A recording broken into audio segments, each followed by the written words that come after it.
nuevamente reunidos vía virtual.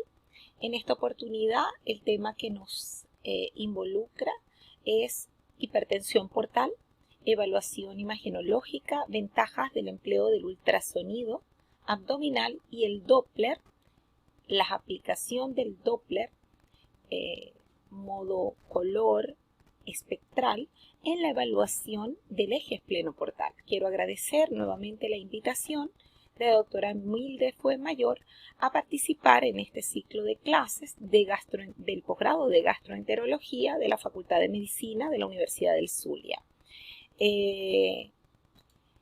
Cuando nosotros tocamos cualquier patología, siempre es importante primero hablar acerca de las definiciones.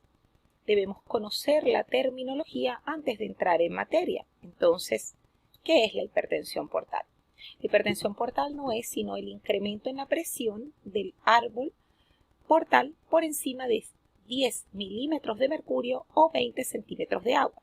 También se le considera hipertensión portal a todo incremento en 5 milímetros de agua por encima del estándar del sujeto a evaluar. Hipertensión portal grave cuando estas cifras se elevan por encima de 40 o 50 centímetros de agua. Debemos recordar que la presión de la vena porta normal oscila entre 5 y 10 milímetros de mercurio o 10 y 15 centímetros de agua y que 1 milímetro de mercurio equivale a 1.3 centímetros de agua. Igualmente debemos hacer un breve repaso, somero repaso sobre la circulación a nivel hepático y sabemos que está dada en un 70% por la arteria hepática y un 70% de la sangre que llega al hígado viene dada por el flujo a nivel de la vena porta, de allí su importancia. Entonces, esta vena porta se va a presentar variantes anatómicas, donde en un 80% de los casos se forma a partir de la vena esplénica y la vena mesentérica superior. Existen otro porcentaje de variantes anatómicas menos frecuentes en donde la mesentérica inferior drena directamente en el confluente de la vena esplénica y la mesentérica y otro menor todavía en donde la mesentérica inferior drena en la mesentérica superior y esta se une con la esplénica para formar la porta. Entonces, la más frecuente encontramos la vena esplénica en la cual la mesentérica inferior está drenando en la esplénica, se une con la mesentérica superior y forman la vena porta. Igualmente debemos recordar que existen colaterales vasculares que van a anastomosar el sistema venoso portal y la circulación general de la circulación de la vena cava inferior. El flujo sistémico. Estas comunicaciones normalmente no son visibles, se hacen perceptibles o evidentes, dilatadas y tortuosas en la medida que aumenta la presión en este eje esplenoportal y es como un buffer, un tampón, un colchón que hay de puedo contener, absorber esa presión, ¿no? Para evitar que toda se vea reflejada en este eje y pudiese llegar incluso a ocurrir una hemorragia interna. Entonces son como vías alternas de drenaje, ¿no? Para bajar las presiones en ese eje. Sin embargo, ellas no están dadas ni diseñadas para estar sometidas a presión. Un mecanismo de compensación que puede durar bien contenido algunos años, pero que vemos reflejados en la dilatación de las mismas a la hora de evaluar estos pacientes, ustedes por vía endoscópica y nosotros por el Doppler, donde vemos la presencia de estas colaterales. ¿Cuáles son? Las venas gastroesofágicas, las venas esplenorrenales, las gastrorenales, las venas retroperitoneales, paravertebrales, el circuito hemorroidal y la vena umbilical. Cuando analizamos cualquier patología, siempre debemos conocer la fisiopatología para poderla entender mucho mejor y poderla manejar y poderla interpretar, en el caso de nosotros, con las imágenes. Entonces, cuando nosotros comprendemos que existe un mecanismo de regulación de esta presión, son bases físicas de esta presión en el eje portal y que van a estar dadas por el flujo sanguíneo y la resistencia a ese flujo. Cualquier factor que me modifique, bien sea el flujo o la resistencia al paso de ese flujo, me va a provocar incremento en las presiones a nivel de la vena porta. Es decir, si yo tengo un aumento en la resistencia al flujo, ya sea por fibrosis endotelial de los sinusoides, por distorsión del árbol vascular, por presencia de nódulos en el caso de regeneración o tumores a nivel hepático, me van a provocar aumento en la resistencia al paso de la sangre por la porta o sus ramas. Lo mismo ocurre cuando existe vasoconstricción sinusoidal secundaria a la liberación de toxinas por daño a nivel endotelial de la célula estrellada que va a provocar vasoconstricción. Eso es una parte. Veíamos que la presión estaba dada por aumento en la resistencia, pero también por aumento a nivel del flujo sanguíneo. Y ese aumento en el flujo sanguíneo puede estar dado por varios factores. Uno de ellos que aumente el continente. ¿Qué quiere decir? Que exista mayor cantidad de vasos, o sea, circulación colateral que está dilatada con vasodilatación periférica cuando hay un desbalance hídrico y metabólico. Entonces, donde tenemos también entre lo que es la endotelina y el amoníaco, ¿no? El amoníaco y el nitrógeno. Aumento del contenido, donde tenemos un aumento del volumen de líquido circulante, ya sea por daño hepático crónico, donde va a haber una retención de sodio y de líquido, de agua, con respuesta a la vasodilatación periférica generalizada que podemos observar. Y ahí es donde interviene el tratamiento farmacológico para tratar de controlar estos factores.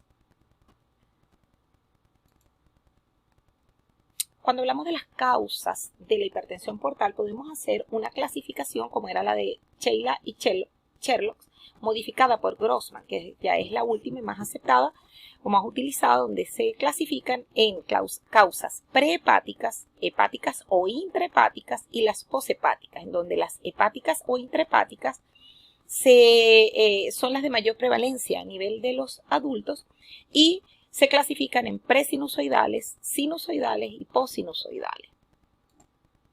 Cuando hablamos de las prehepáticas, estas son las más frecuentes en los niños recién nacidos que han tenido una mala manipulación inadecuada de los vasos umbilicales que van a condicionar una trombosis del eje esplenoportal y subsecuente trombosis de la porta, recanalización a través de la permeabilidad, dilatación de los vasos de la vasa vasorum, que van a condicionar la transformación cavernomatosa de la porta.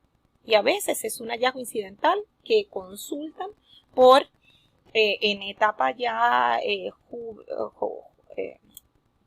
puberal, juvenil o adulto joven. He tenido casos que los han venido estudiando por X causa y nunca habían pensado en que se trataba de esto. De hecho, algunos hasta como síndromes linfoproliferativos tratados desde el punto de vista hematológico, porque ellos, su primera forma de presentación son una hiperesplenia, entonces baja de toda la celularidad sanguínea y piensan en síndromes linfoproliferativos. Bueno,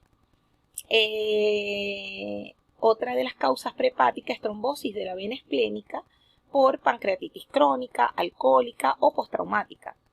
Las causas hepático-intrahepáticas, que como les decía es la de mayor prevalencia en el adulto, se dividen en presinusoidales, sinusoidales y posinusoidales, siendo las sinusoidales las más frecuentes, donde encontramos la cirrosis alcohólica, no alcohólica, la postinfecciosa, la hepática infantil, la hepatitis viral aguda y medicamentosa hoy en día con el COVID, cuidado, y hepatitis alcohólica.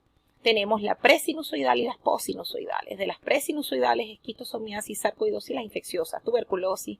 También tenemos la cirrosis biliar primaria, la fibrosis portal no cirrótica, la enfermedad de Wilson. Y posinusoidales, la vena oclusiva por lupus, radiación, quimioterapia, trasplante de médula y toxicidad. Las poshepáticas tenemos las trombosis de la vena suprahepática, el síndrome de Budd-Chiari, la trombosis de la vena cava inferior y la insuficiencia cardíaca congestiva. Así como tenemos causas, tenemos consecuencias. ¿Qué vamos a ver cuando ya se ve instalada la hipertensión portal? esplenomegalia, y ella puede cursar con hiperesplenia, presencia de circulación colateral, varices esofágicas, incluso encefalopatía, la presencia de líquido libre, ascitis, donde este puede infectarse, peritonitis, y en etapas avanzadas de problemas hepáticos con hipertensión portal, puede cursar con el síndrome hepatorrenal y estar asociado a insuficiencia renal. De ahí que en el primer seminario o conferencia hablaba de la importancia de que no solicitaran un ecograma hepatobiliopancreático, sino un ecograma abdominal. Si quieren, que no debería, pero énfasis en el pleno portal, por decir, o hepatobiliopancreático, pero realmente, o sea, hacer un estudio debe ser énfasis en todo, o sea, desde lo primero que vemos que es el hígado hasta lo último que evaluamos que es el riñón, o al menos en el esquema como nosotros o como formamos en nuestro posgrado de imagenología cuando hacemos secuencia y seguir un orden, ¿no? A la hora de evaluar para no saltarnos nada. Entonces el diagnóstico de la hipertensión portal debe ser como en cualquier patología. Primero es la clínica. La clínica es a ustedes a quien les llega y tenemos la clínica, la sintomatología, y vamos a tener exámenes de laboratorio y estudios imagenológicos que nos van a confirmar lo que tenemos de sospecha clínica. Laboratorio, vamos a encontrar bajas proteínas, alteración de los factores de coagulación, elevación de las transaminasas, de la bilirrubina, de las fosfatasas alcalinas, del amoníaco en sangre arterial. Desde el punto de vista imagenológico tenemos una cantidad de estudios que nos pueden ayudar y van a tener esta hipertensión portal o sus causas y sus consecuencias una representación en las imágenes, tanto en rayos X, tomografía, resonancia, en estudios invasivos imagenológicos, ultrasonido transesofágico y la reina del momento para este tema, que es el ultrasonido abdominal y el Doppler, ¿no? No quiero dejarles de mencionar. ¿Por qué rayos X? Bueno, el esofagograma, cuando podemos visualizar a través del esofagograma con vario la presencia de estas estructuras serpentiginosas, tubulares, de paredes lisas, que están distribuidas en forma longitudinal en el eje perpendicular paralelo al eje mayor del esófago, que son las varices esofágicas, ¿no? Aquí también mayor número, tortuosidad y dilatación de las mismas, y que pueden ser visibles en el estudio endoscópico que ustedes realizan con sus diferentes gradación 1, 2, 3 y 4 de mayor severidad. Tenemos, por supuesto, los estudios tomográficos, donde vamos a encontrar, como en este caso, signos que nos permiten decir: este paciente tiene probablemente un daño hepático, porque veo signos tomográficos como son la hipertrofia del lóbulo izquierdo, hipertrofia del lóbulo caudado, nodularidad de los contornos y esplenomegalia. Igualmente acá en tomografía con contraste, donde encontramos estos hallazgos similares, ¿no? Y una gran esplenomegalia, en este caso de aspecto congestivo. Podemos encontrar ya en una etapa más avanzada también en la presencia de ascitis y algunas colaterales. Esto es para demostrar el ligamento falciforme nadando en ese líquido ascítico. En la resonancia magnética también podemos evaluar en las diferentes secuencias de pulso, T1, T2,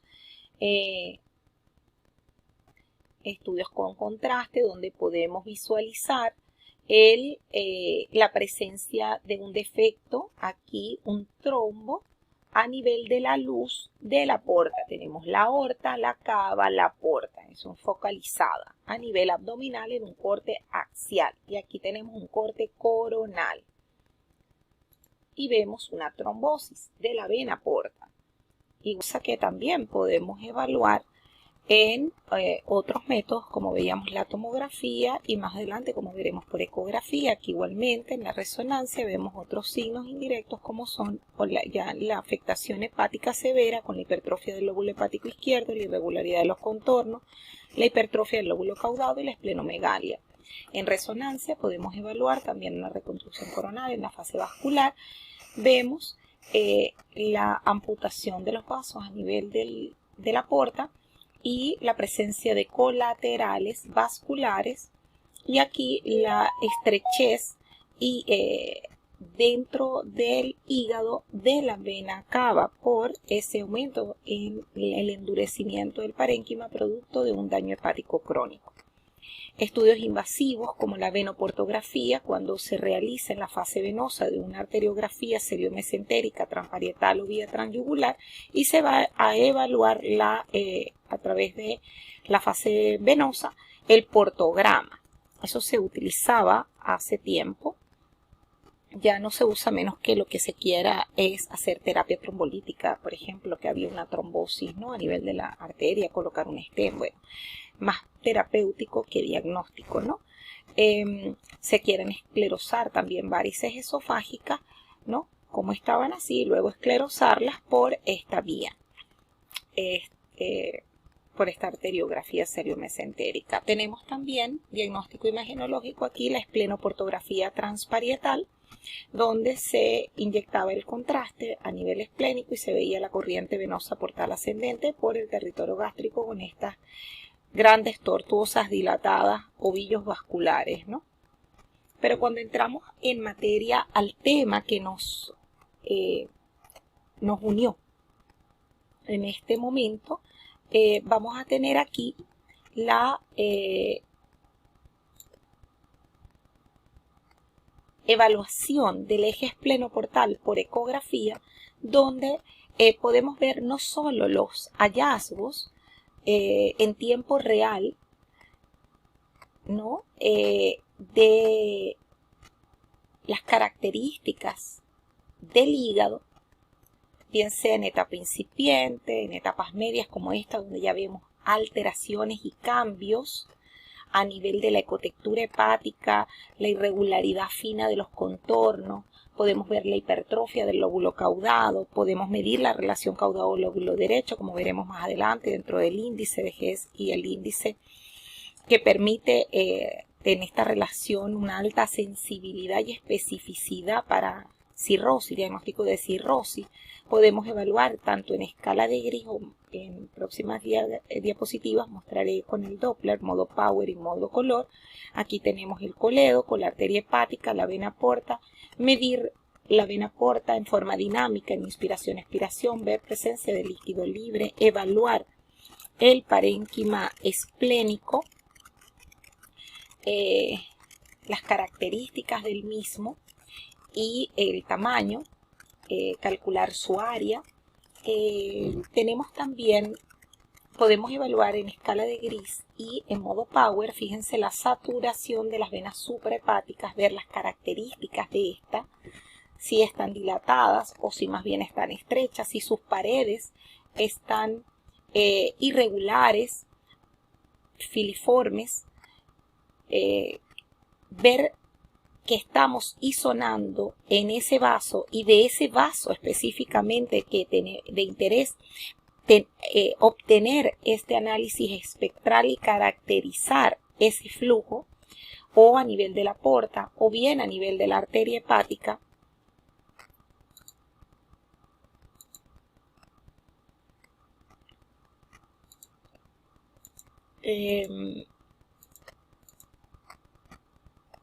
Podemos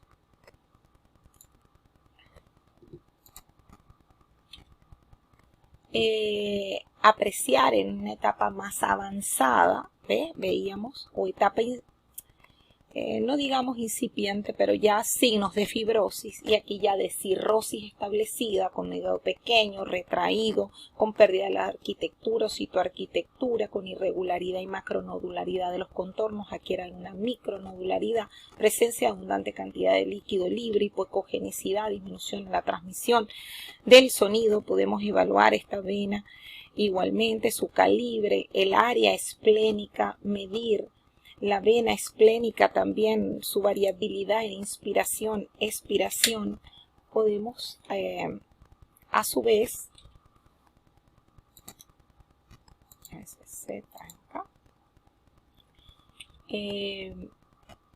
poder caracterizar, fíjense, acá la permeabilidad en escala de gris, la prominencia a través del ligamento falciforme con un transductor convex, ¿no?, con el que hacemos abdominal, ver la permeabilidad o repermeabilización de la vena umbilical. Podemos ver estructuras vasculares a nivel abdominal, la aorta abdominal, la vena cava inferior, el tronco celíaco, la vena porta, las arterias, la arteria hepática. Cuando vamos a evaluar y caracterizar la hipertensión portal con el Doppler, ¿qué vamos a tomar en cuenta? Podemos caracterizar el flujo venoso, podemos hacer diagnóstico de trombosis de la vena porta, podemos evaluar la circulación colateral espláncnica, podemos hacer diagnóstico de síndrome de Budd-Chiari, evaluar y hacer seguimiento de anastomosis portosistémicas percutáneas intrahepáticas, los TIPS, o también obtener datos de pronóstico de la cirrosis. Cuando vamos a evaluar o caracterizar el flujo venoso, podemos hacerlo a través del Doppler, que vendría siendo un método indirecto, porque ya veíamos los directos, que eran los invasivos. Entrábamos directamente, incluso podíamos medir esa presión en milímetros de agua de mercurio. Pero un método indirecto, altamente sensible y específico, muy eficiente, demostrado hoy en día, y como veremos más adelante, ya desde hace mucho tiempo, el método indirecto para evaluar la presión portal desde el punto de vista cualitativo y cuantitativo es el Doppler. Este permite hacer un análisis cualitativo que nos permite decir, ¿está presente o no? Decir qué tipo de flujo estamos obteniendo. Determinar la direccionalidad del mismo y la morfología del análisis espectral. Podemos analizar desde el punto de vista cuantitativo la velocidad del flujo. Desde el punto de vista semi-cuantitativo, que serían los índices, que están determinados por velocidades sistólicas, diastólicas y media, donde el índice de pulsatilidad es la relación entre la velocidad sistólica menos la diastólica sobre la media, y el de resistencia es la sistólica menos la diastólica entre la sistólica.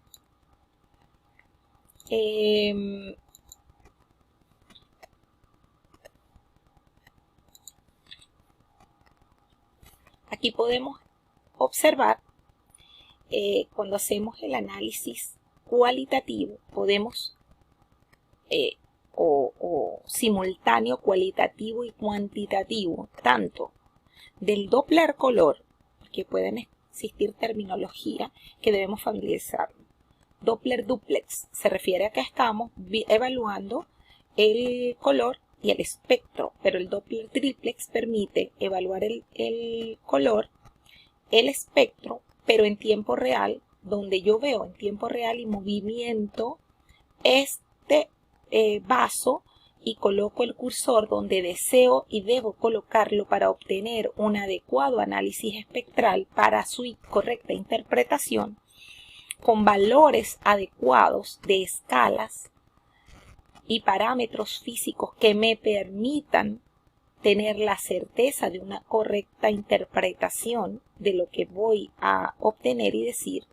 En este caso tenemos la vena porta en un corte longitudinal, tenemos el análisis espectral a nivel del centro del vaso, estamos obteniendo con un adecuado ángulo, y vemos una morfología de onda positiva, es decir, se dirige hacia el transductor, lo vemos por lo tanto en rojo, está por encima de la línea de base, tiene un flujo, por lo tanto es hepatópeto, se dirige al hígado, es oscilante con fasicidad pero sin componente reverso, esa es reverberación, eso no lo toman en cuenta, y acá vemos una velocidad adecuada de 14 centímetros por segundo. Ya empezamos a ver cambios en el espectro donde se pierde la fasicidad, el flujo es monofásico, sin fasicidad y de baja velocidad, pero sigue teniendo una direccionalidad conservada hacia el hígado.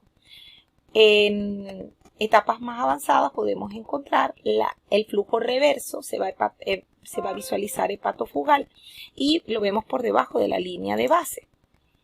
También podemos caracterizar el flujo a nivel de las venas hepáticas, llamadas también suprahepáticas, y vamos a evaluar este análisis espectral adecuado, y acá ya ven que pierde el componente reverso, donde se tiende a portalizar el flujo. Vamos a tener aquí, ¿ve?, Podemos ver la esplénica, la mesentérica, la aorta, la cava, la unión portoesplénica. Podemos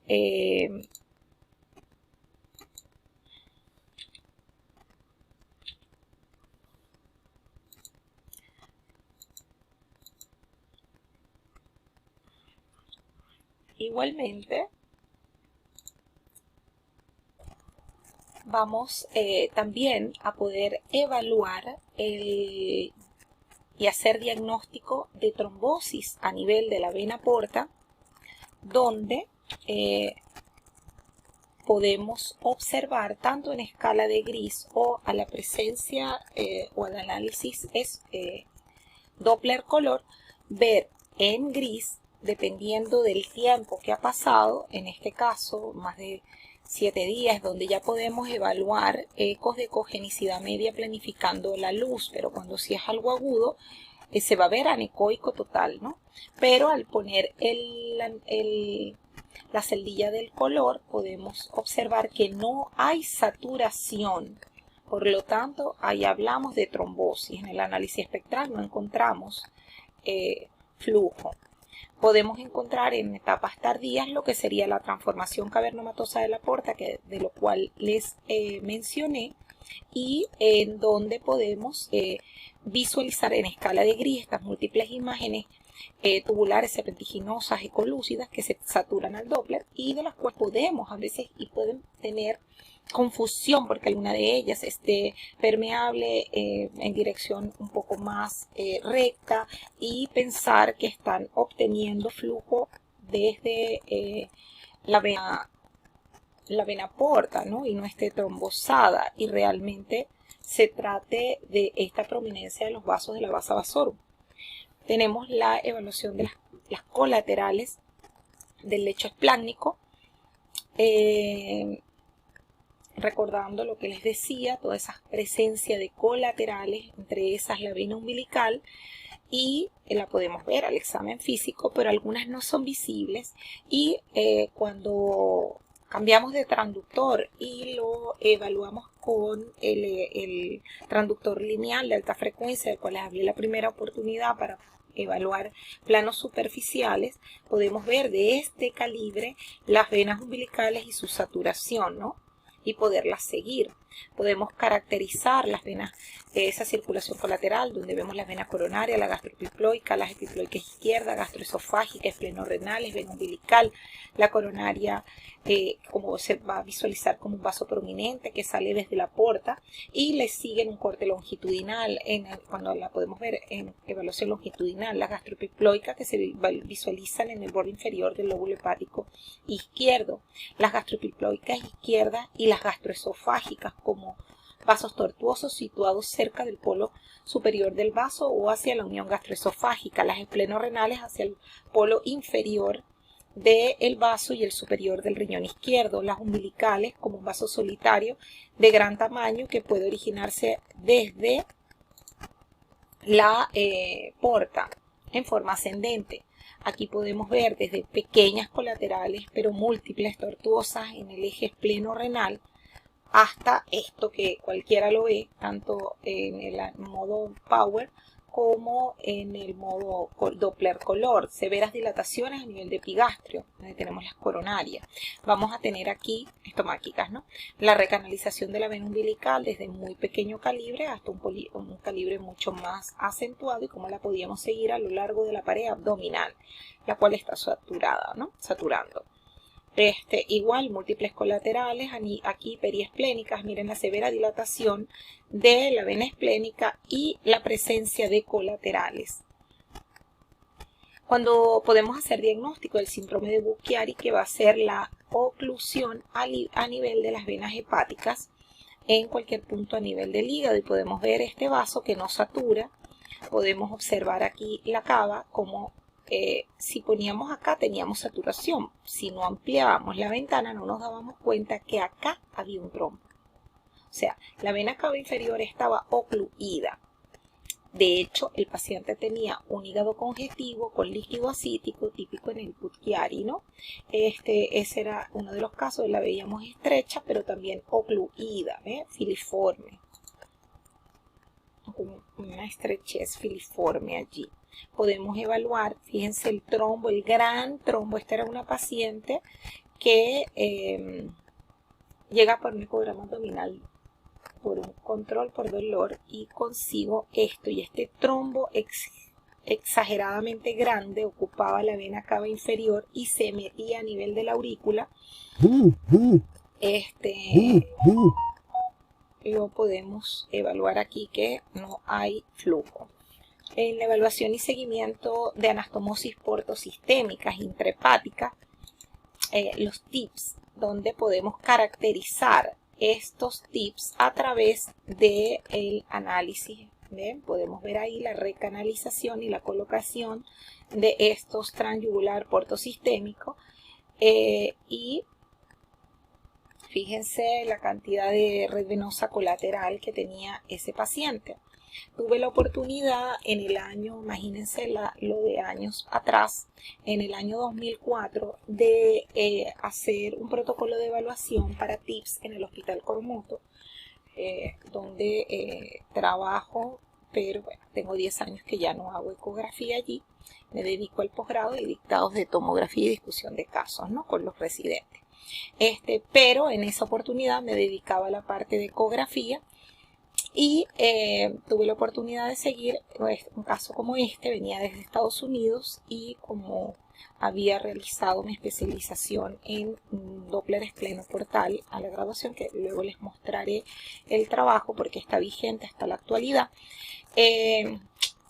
me dejaron que hiciera este seguimiento, y se trataba de un paciente masculino de 46 años con diagnóstico de cirrosis, hipertensión portal resistente al tratamiento, al quien le habían colocado en Estados Unidos un TIPS en noviembre del 2004. Venía para una evaluación de control en diciembre aquí en el país, y conseguía que tenía todos los signos obvio esperados de una enfermedad hepatocelular difusa avanzada, un hígado pequeño, hipoecoico, irregular, con ascitis, macronodularidad, no habían tumoraciones, una esplenomegalia importante, una esplenomegalia, y se veía aquí el stent by stent, ¿ok?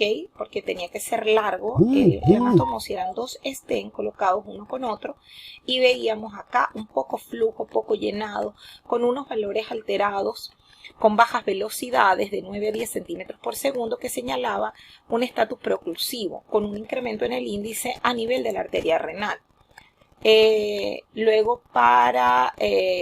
Luego de que le realizaron recanalización del TIPS, se aprecia para noviembre del 2005 permeabilidad.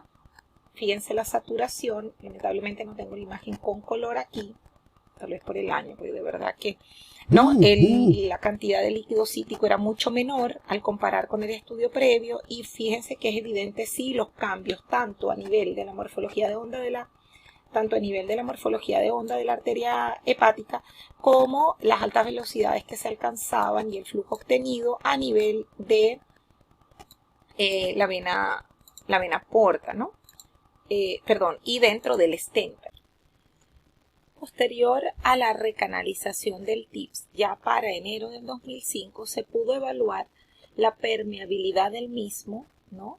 Acá se ve el flujo y se demuestra en el análisis espectral los cambios en el patrón espectral si comparábamos con el que tenía previamente cuando había la obstrucción. Fíjense, valores casi imperceptibles, y luego un gran espectro en todos los extremos, en el extremo suprahepático, en el medio y en el portal, así como los cambios en el patrón espectral de baja resistencia a nivel de la arteria hepática.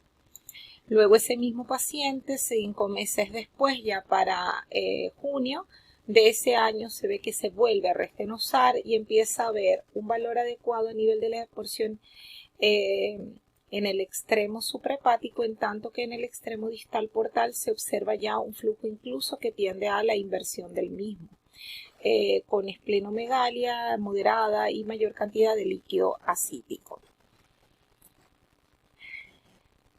También a través de la evaluación del Doppler podemos evaluar la obtención de datos pronósticos de cirrosis, en donde reducción de la velocidad media del flujo portal por debajo de 10 centímetros por segundo se considera un valor de mal pronóstico y debería tomarse en consideración el trasplante hepático.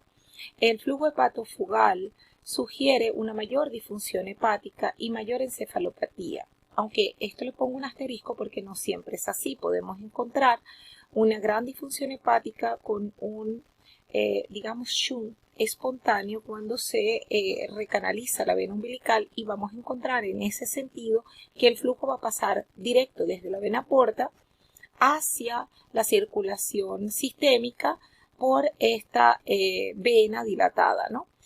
Podemos encontrar también otros valores predictivos de mal pronóstico, que son los índices de resistencia incrementado a nivel de la arteria renal cuando se hace un Doppler renal en pacientes con enfermedad hepatocelular difusa, cirrosis, cuando ya hay una etapa avanzada y tiene afectación del llamado síndrome hepatorrenal. Les traigo en esta charla mi trabajo de tesis del año 99, donde van a poder ver tesis de cuando hice el posgrado de ultrasonido, y ¿por qué lo traigo? Porque van a darse cuenta que está muy vigente. 24 años después, 22 años después, está vigente. Ciertas pequeñas variaciones, pero ¿qué quiere decir? Que como llegaba a la conclusión en este trabajo, la importancia de lo que es hacer un buen estudio. Que más que solo analizar un solo factor, es el conjunto de factores los que nos van a dar una mayor cantidad de valores predictivos positivos y mayor sensibilidad y especificidad a la hora de un diagnóstico.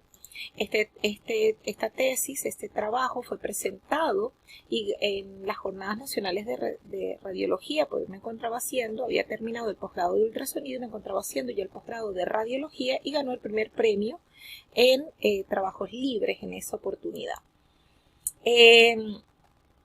Este trabajo su objetivo era determinar la importancia del uso del Doppler en pacientes con sospecha clínica. Eran pacientes que tenían sospecha clínica de hipertensión portal, porque pacientes ya con hepatopatía.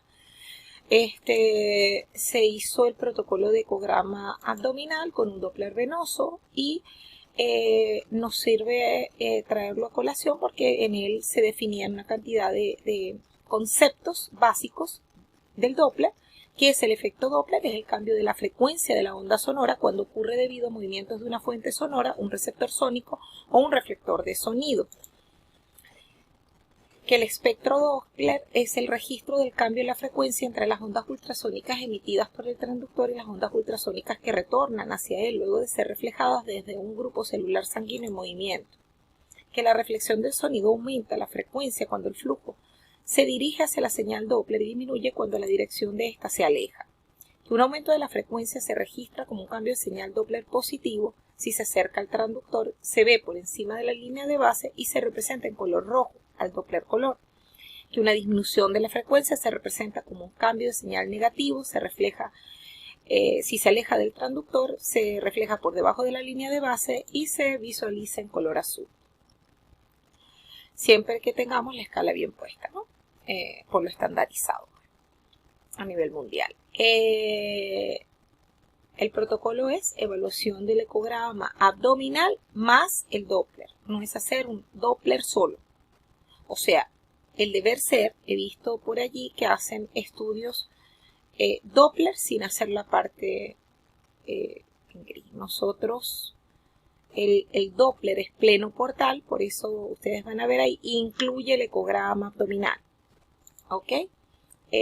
Pero ustedes deben solicitarlo, porque Doppler, si repasamos, se puede hacer en cualquier estructura vascular, y en abdomen hay muchas cosas que evaluar, incluso puede ser un Doppler de aorta abdominal porque sospechen de un aneurisma. Entonces sí está bien que puedan solicitarlo como un ecograma abdominal con Doppler del eje espleno portal. Pueden pedirlo así, no hay problema. Entonces, el Doppler venoso portal, el hecho de evaluar si hay presencia o ausencia de flujo y la direccionalidad del flujo.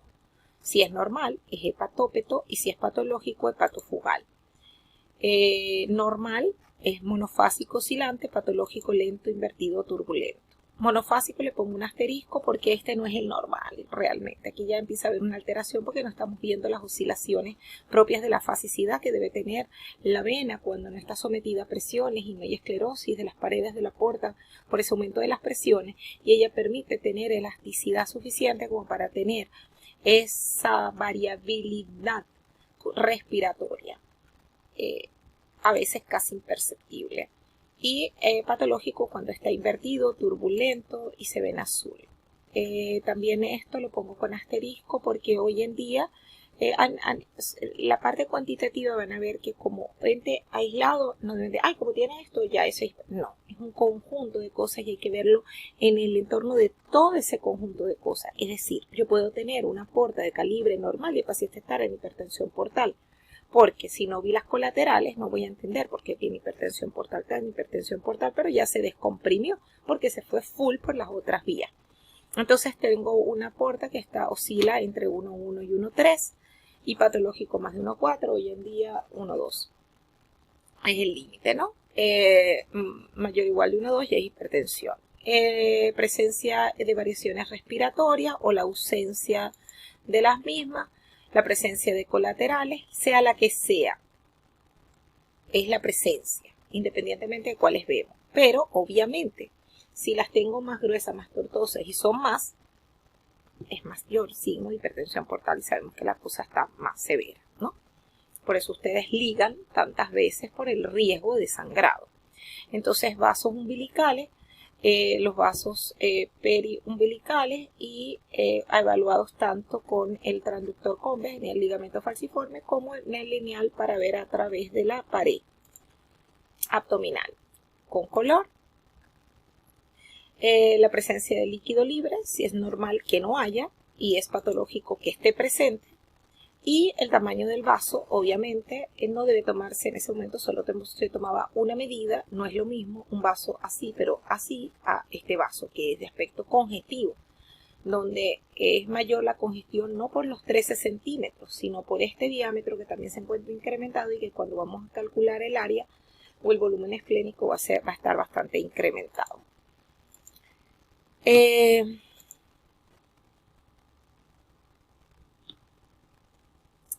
Otras de las variables evaluadas en escala de Gris no empleadas en el diagnóstico de hipertensión portal, pero que orientan al diagnóstico etiológico de su causa más frecuente, que es la enfermedad hepatocelular difusa crónica, es las características del hígado en cuanto a el tamaño.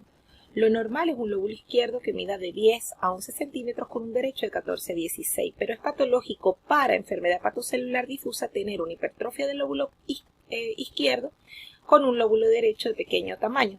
Pero esto también es relativo, porque eso ya es cuando está avanzado, pero también podemos tener una hepatopatía crónica reagudizada y podemos encontrar un hígado grande. Podemos encontrar también pacientes con con hepatomegalia difusa por un proceso inflamatorio sobreagregado a un problema hepático crónico. Un paciente con cirrosis puede ser una hepatitis. Puede ser un proceso hepático agudo.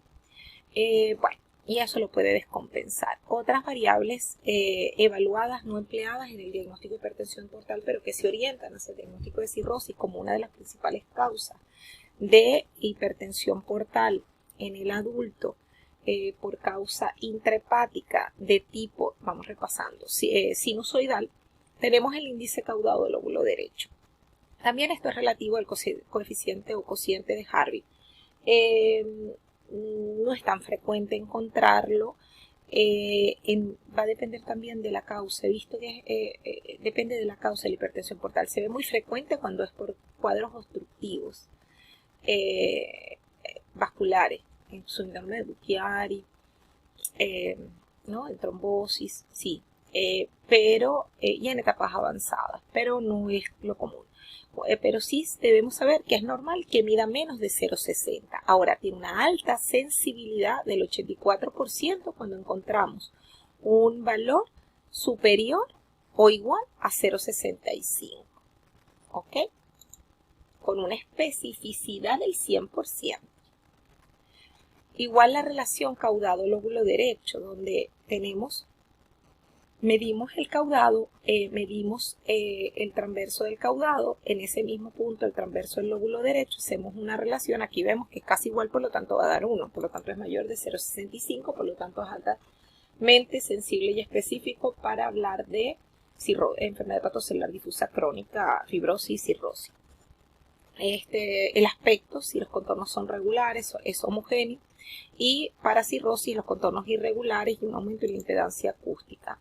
Aquí podemos ver la micronodularidad, la hipocogenicidad y la pérdida del patrón normal con una ecotectura granular fina en ese hígado. ¿Cuáles fueron los resultados? Que la inversión de flujo venoso portal es un signo ecográfico útil en el diagnóstico de hipertensión portal que estuvo presente en el 86% de los pacientes independientemente de la causa condicionante de la misma, pre- y postsinusoidal y sinusoidal.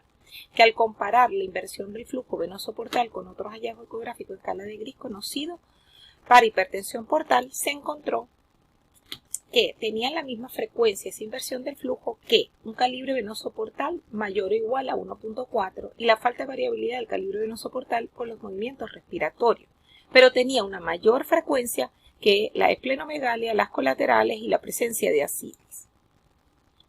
Que el Doppler, en conclusión, es un método útil en el diagnóstico ecográfico de hipertensión portal, que la inversión del flujo portal estuvo presente con tanto más frecuencia que otros hallazgos ecográficos en escala de Gris, descritos en pacientes con sospecha clínica de la misma. Sin embargo, se puede decir que son métodos complementarios, que la ecografía en escala de Gris nos informa sobre posibles etiologías de hipertensión portal y sus complicaciones, y estar ante la presencia de un flujo hepatofugal nos habla per se ya de hipertensión portal. Aquí les traigo a colación el protocolo del Servicio de Medicina del Aparato Digestivo de Gastroenterología en Madrid, en el Hospital Universitario de Madrid, del año 2004, en donde ellos describían el patrón ecográfico de cirrosis hepática con hipertensión portal y decían que existían signos ecográficos de cirrosis cuando la superficie hepática era nodular, habían cambios en la ecogenicidad hepática, cambios en la morfología hepática, con un coeficiente de Harbin, que ya vimos que era la relación caudado-lóbulo derecho mayor o igual a 0,65, y un coeficiente de Hess, que era medición del diámetro antero-posterior del caudado, que fuese superior a 3.5, con una sensibilidad de 49% y una especificidad del 93%, y que señalaba como datos ecográficos de hipertensión portal, el diagnóstico de cirrosis hepática se hacía aún más consistente, que existían signos ecográficos directos e indirectos de hipertensión portal.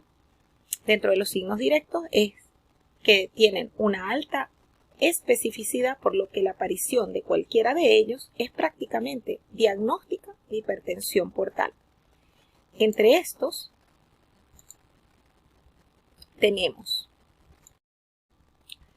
existen, según ese protocolo del Hospital Universitario de Madrid, en el área de gastroenterología, existen signos ecográficos directos e indirectos de hipertensión portal. Dentro de los signos directos tenemos la dilatación del sistema venoso esplenoportal y el calibre fijo de la vena esplénica, la mesentérica superior, con los movimientos respiratorios, es decir, la falta de variabilidad, así como la presencia de colaterales venosas portosistémicas. Con respecto a la dilatación del sistema venoso esplenoportal, ellos consideran que una vena porta mayor de 13 milímetros a 1.3 centímetros, una esplénica más de 1.2, una mesentérica más de 1.1, tienen una elevada especificidad cercana al 100%, con una sensibilidad del 58%. ¿Y por qué es esto? Bueno, porque existe una gran variabilidad del tamaño del eje esplenoportal, la cual va a estar determinada sobre todo por muchos factores, como por ejemplo el hábito corporal. Por otro lado, una vena porta de tamaño normal, debemos recordar que no va a excluir la existencia de hipertensión portal, porque ya sabemos, podemos tenerla normal porque simplemente se descomprimió, porque el paciente está full de colaterales vasculares, por las cuales drenó ese aumento de presión. El calibre fijo de la vena esplénica y la vena mesentérica superior con los movimientos respiratorios. La variabilidad menor al 10% al calibre de la vena esplénica y la mesentérica superior en inspiración-expiración también tiene una elevada especificidad del 97% con una sensibilidad del 65% en el diagnóstico de hipertensión portal. La presencia de colaterales venosas portosistémicas. Ellas están consideradas como uno de los signos más específicos de hipertensión portal, porque si en algún momento está compensado, pero en algún momento la tuvo, ellas van a quedar dilatadas y su sensibilidad es tan solo del 45%, pero tiene una especificidad del 100%. Sin embargo, en los estadios iniciales puede que no sean visibles. La presencia de colaterales de la vena coronaria, de la gástrica izquierda, la recanalización de la umbilical, los shunt esplenorenales se visualizan junto al polo inferior del vaso y las gastrorenales en el polo superior. Hay otras colaterales venosas como son las retroperitoneales, perivasculares e intestinales que ya van a ser más difíciles de poder evaluar por el método de ecografía.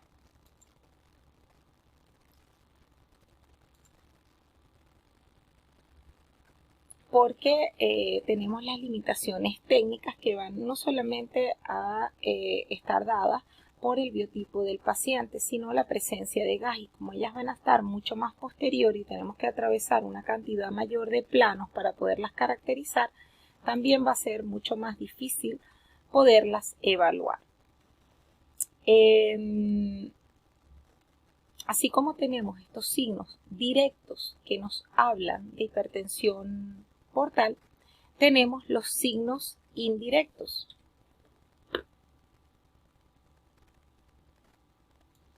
En estos signos indirectos tenemos la esplenomegalia, que no es específica para hipertensión portal, pero que suma y tiene un importante valor cuando la sumamos a los otros hallazgos que ya hemos mencionado, como son la citis. También otros signos indirectos son la citis, el derrame pleural, el engrosamiento de la pared de la vesícula. No son signos de hipertensión portal, pero son signos indirectos de que puede haber un problema hepático con hipertensión portal. ¿Ok? Su aparición junto con otros signos parenquimatosos de cirrosis o de hipertensión portal facilita el diagnóstico de la ecografía convencional.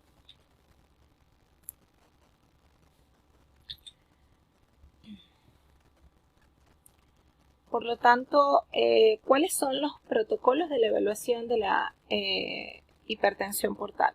De acuerdo a la Universidad de España, ¿no? En la Universidad de Santiago en España. Entonces tenemos las recomendaciones para medir el flujo de la porta, porque no es llegar y tomarlo en cualquier punto, debemos hacerlo en respiración sostenida o suspendida, en corte longitudinal de la vena porta, con un volumen de muestra que sea de aproximadamente el 50% del diámetro de la porta, por debajo de la zona en donde cruza la arteria hepática, con un ángulo de incidencia que debe ser igual o menor a 55, que la frecuencia de repetición de pulso o el PRF debe ser igual a 4, con un filtro de pared de 100 kHz, que la imagen en modo B y el trazado Doppler se obtengan simultáneamente, o sea, el modo duplex y triplex, que la velocidad máxima de la porta obtenida en forma manual se debe corresponder con el límite superior del trazado de la señal, que el cálculo debe registrarse el Doppler luego de 2 ciclos cardíacos para evitar artefacto de pared arterial, que el diámetro de la arteria de la vena porta debe ser aquel que esté comprendido entre sus paredes anterior y posterior, y que el valor medio será resultado de la media de 3 determinaciones. Eso es con el fin de evitar variabilidades del mismo observador, ¿no? Tenemos aquí una publicación de una cantidad de estudios realizados por muchos autores, por eso pueden ver la gran variabilidad de lo que sería el análisis cuantitativo, que también es muy variable, por eso no es tomar un solo valor. Fíjense que valores, pero sin embargo, cuando vemos que los valores de flujo portal en sujetos sanos son muy por encima, oscilan entre 12 y hasta 21 centímetros por segundo en relación al flujo a nivel de los pacientes cirróticos, que va desde 9 a 12. ¿Ok? Entonces, aquí el mínimo, el mínimo alcanzado 12 esté el máximo alcanzado. Por lo tanto, valores ya por debajo de 10, por eso es bastante predictivos de mal pronóstico. Esto igualmente fue realizado y un análisis comparativo de muchos autores que utilizaron en este Hospital de Santiago. En conclusión, la ecografía Doppler se ha incorporado de modo progresivo a los servicios del aparato digestivo.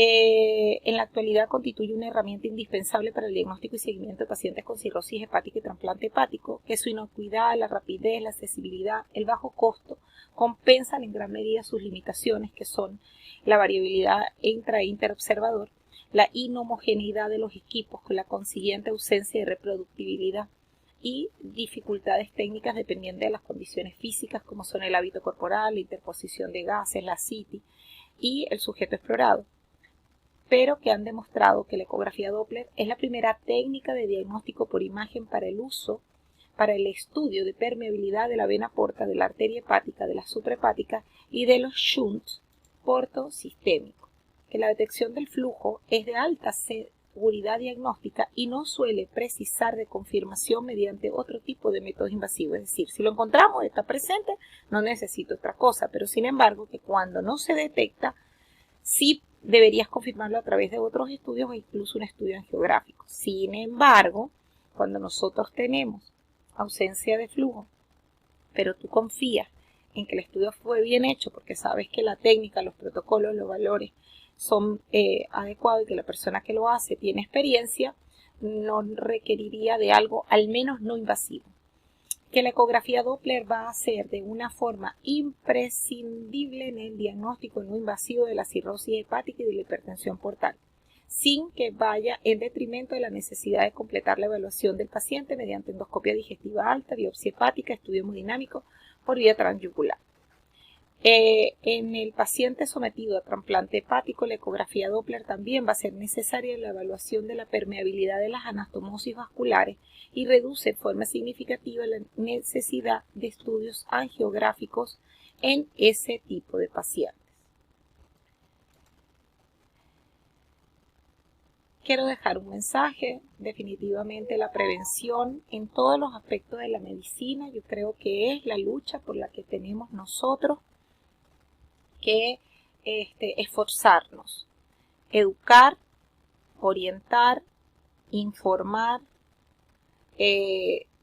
transmitir la importancia de hacerse chequeos médicos anuales para hacer diagnóstico precoz de patologías que puedan en un momento determinado evolucionar a algo más avanzado, hacer diagnóstico de hepatopatía y por la esteatosis hepática en grados leve, moderado, severo, donde podemos todavía ser reversible. O bien lo podemos hacer por ecografía y hay otros métodos que nos permiten también caracterizarle en la tomografía, donde la veríamos un hígado aumentado de tamaño y con una hipodensidad difusa de su parénquima. Entonces la esteatosis hepática ya no necesitamos hacer biopsias para confirmar que estamos ante la presencia de una esteatosis. Ya los métodos de imágenes nos permiten, con alta sensibilidad y especificidad, decir que el paciente tiene un hígado graso.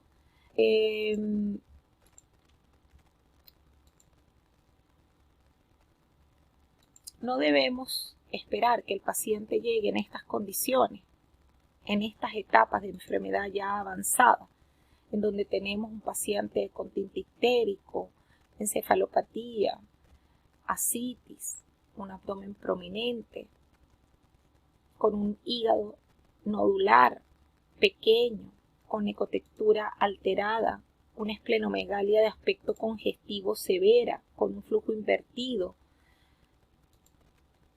hepatofugal.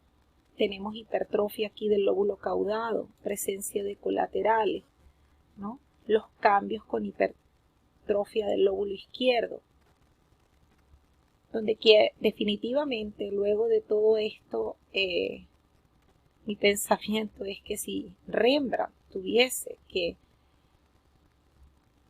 volver a hacer su obra, que es la clase de anatomía del profesor Tulp, en el año 2021 en el cual estamos, definitivamente no lo haría con un bisturí, sino con un transductor en su mano. Ha quedado demostrado con esta charla en las imágenes que definitivamente el ultrasonido es un método de primera línea para poder evaluar la patología abdominal y lo que nos interesa en este momento, la evaluación precisa con alta sensibilidad y especificidad de la hipertensión portal a través del Doppler. Y no me queda más sino darles las gracias y despedirme de ustedes como radiólogo. Espero que haya sido de provecho la charla. Muchas gracias.